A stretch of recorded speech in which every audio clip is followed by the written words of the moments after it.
كم مجدا سطرنا على صفحاته. السلام عليكم. نال ثقة الإريتريين وحبهم، وتدرج في الوظائف الخدمية والإدارية حتى وصل إلى درجة دجاج ماتش، والذي هو لقب يمنح لطبقة النبلاء والمثقفين، فهو لقب فخري ولا يستحق بسهولة إلا بعد التدرج في المؤسسات والوظائف.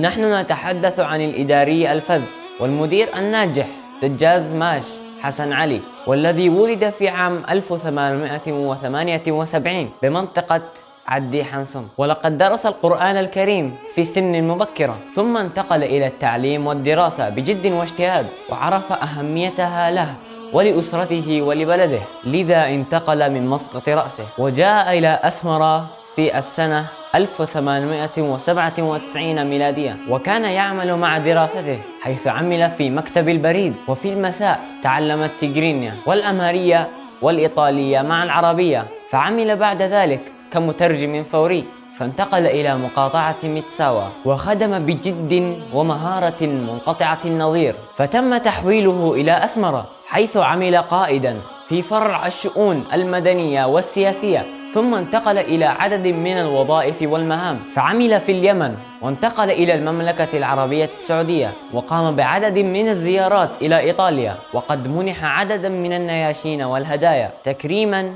وعرفانا له، نظير الخدمات الكبيرة التي كان يقدمها. وكان الأستاذ حسن علي من أكبر الداعمين لاستقلال بلادنا الحبيبة إريتريا، حيث كان من مؤسسي الرابطة الإسلامية، كما كان من الذين لعبوا دورا مهما في إقناع الشيخ إبراهيم المختار بالعودة إلى إريتريا وتولي منصب مفتي الديار. حاولت المجموعات المنحرفة استهدافه، وذلك لإزاحته كزعيم مؤيد للاستقلال، ولكن كل محاولاتها باءت بالفشل. توفي دجاج ماش حسن علي بسلام، وذلك عن عمر يناهز 86 عاما، بعد أن خدم وطنه بتجرد واجتهاد، رحمه الله رحمة واسعة وأسكنه فسيح الجنان.